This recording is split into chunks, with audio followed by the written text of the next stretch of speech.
Claret TV speaking to midfielder Dara Dada after the 2-1 defeat here at Hungerford. But Dara, how was that one out there for you? Frustrating afternoon?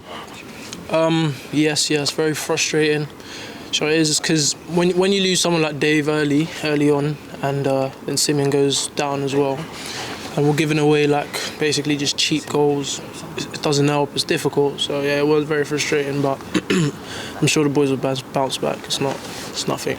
Yeah, and with that Dave injury, the midfield had to get reshuffle with Zach and his debut going back to play centre back, and I think you stayed in just behind the strikers, but it must have been difficult for the midfield to reshuffle after that.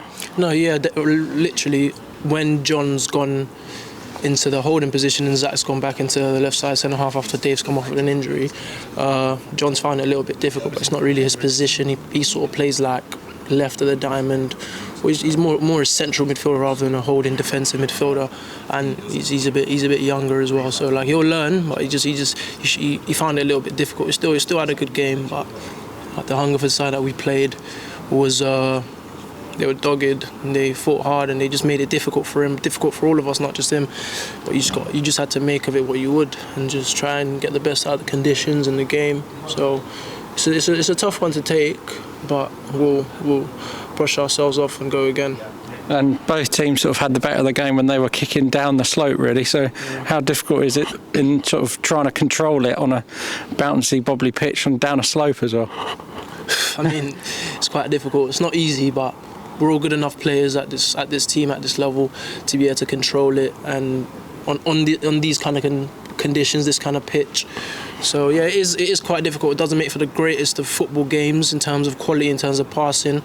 We sort of have to play the conditions rather than play the football game. So it was quite difficult, and it did take a toll on the scoreline and the way we want to play.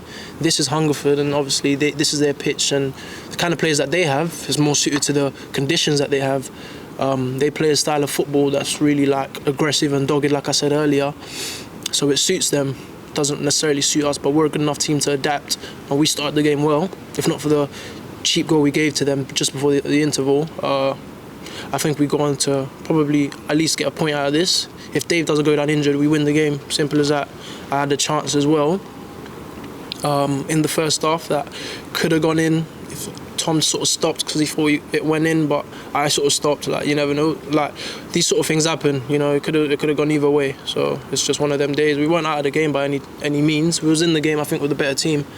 So it's just one of them days, really. Yeah, talking about that chance, you turned into Ryan Giggs down the left wing, going around a couple of players, but unlucky off the inside of the post, and it was sort of could have gone 2-0. Would have changed the game that moment, wouldn't it? No, yeah, definitely. If that goes in, I think we win the game. Simple as that. Once again, that we win the game, because Simo talks about, he's got these principles where if we score one, aim to score another one. Once we score another one, the likelihood and the possibility of us winning the game goes up massively. So if we go 2-0 up, their heads drop. We would look to see out the half 2-0 up and then come back out and sort of just, we're away from home, just see out the game really, but it hasn't gone in. So we've had to carry on playing, carry on searching for that second goal, and unfortunately what's happened, and they've equalised before the interval, and then that's given them that little bit of confidence, and then they've gone downhill in the second half. Like you said earlier, with them going down, it's a little bit more difficult for us, and then they just capitalised. It was a mistake really. It just went for a bunch of bodies. Difficult one, difficult pitch, difficult bounce. You know, you can't really blame anyone. It just happened. Yeah, in the second half we struggled to create opportunities. A bit frustrated we didn't sort of make the most of our moments when we did get forward. Yeah, very, very, very, very frustrating. We had a few going uphill. Crosses, quality into the box wasn't great. Finishing wasn't great. Decision making, we got in behind the fence, and probably like a simple cutback or even just a firmer shot, just decision making in the final third in their box, golden opportunities that we just didn't take, we didn't make use of. So if on another day, for example, Tom had one, he could have cut back another day he cuts it back, or another day he scores. He's been on red hot form, so can't really say anything bad. I can't say a bad word about him. So yeah, it's just unlucky, not been our day. Yeah, unlucky Dara today, and move on to the next one. Definitely, thank you.